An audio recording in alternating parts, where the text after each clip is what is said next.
Hello, today Noob does flipping sneakers from Whatnot to StockX. You're going to need a Whatnot account as well as a StockX account. And the most important thing about this process is finding cheap shoes on Whatnot that you can then flip and sell quickly on StockX. And this is how I do it. I look for someone's first show. That's usually the best thing if it's someone's first show in the sneaker category. And then I also like when they have their shoes, all their shoes listed. So that way I can see ones that I want.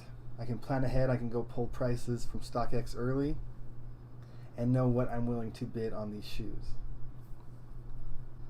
I'm mainly looking for Jordans, and you want to find ones that say DS or brand new with box. You don't want ones without box. You don't want ones used. StockX only lets you sell brand new with box shoes. DS stands for dead stocks, which basically means brand new. I know there's a little bit more difference than that, but basically DS and brand new are the same. So what I'm doing here is on the Whatnot website, you can do custom bids that only go up by $1. If you're using the phone app, at a certain price point, the increments of custom bids go up to like $5, $10. So if you're just starting out, I recommend using the website because you can do a custom bid at just $1 increments.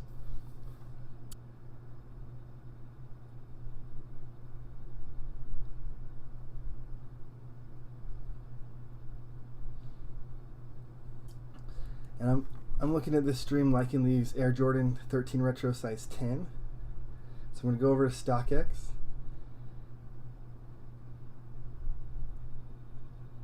And I'm going to type in Jordan 13 purple and see if I can find the same pair that's in the Whatnot stream.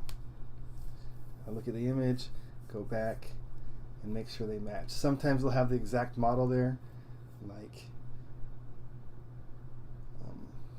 Jordan 3 Racer Blues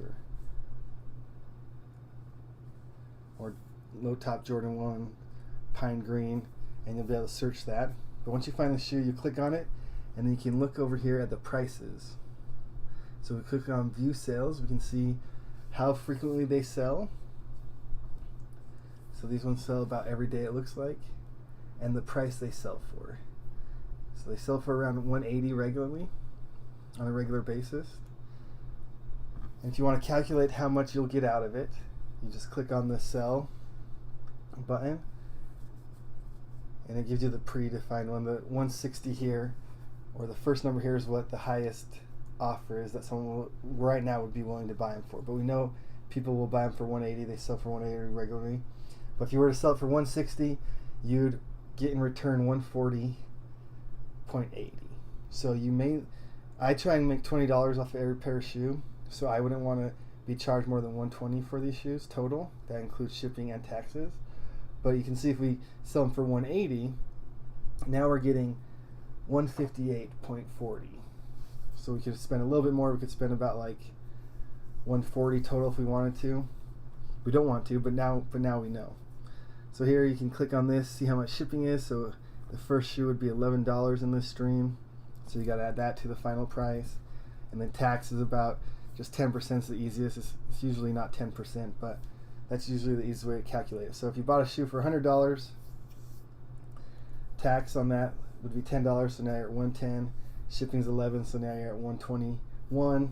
And if you can sell it for the $160 price, you're making $140 off of it, so about $20 more. If you sell it for the $180 price, you're making about $40 off of it. So that'd be a great price if you could get it for that. Now a lot of the Jordans on here, they go for higher. They go for about, most of the time I've noticed they go for about the same price that are listed on StockX, because that's the going market rate right now. But that's how I find cheap shoes on Whatnot to sell on StockX. It doesn't happen in every stream. Not every shoe following this pattern is going to be the one to buy, but this has been the best pattern for me. Find someone's first show in the sneakers category, find someone that lists all their shoes, find someone that starts the bidding at a lower price point than the $160 they want to sell for immediately, Like this person started low, it's at 8 right now for these Converses. But find someone that does those three things, and if they have not a ton of viewers in their stream, you can usually get it for a good price, and then easily go list it on StockX and sell it right away within days.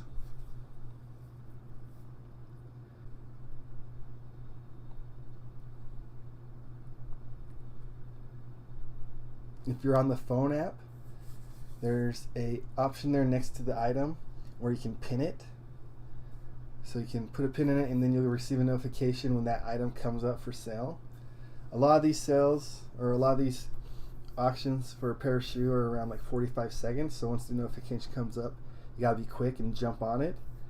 But that way you don't have to sit here and watch the whole stream if you don't want to. You just pin the shoes you want notifications for, and as soon as they go for sale, you can hop on and bid on them. I've sold a lot of Jordans. Jordans are the best. I've sold some other Nikes like Air Maxes, or like ones here. These Air Maxes have the actual name, so we can try and find them if we wanted to. I've sold some Griffey Nikes,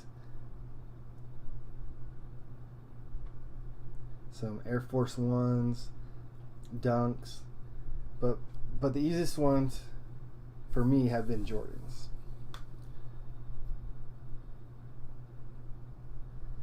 StockX doesn't have every single shoe on there, so sometimes you may find a shoe that someone on Whatnot selling that StockX hasn't listed.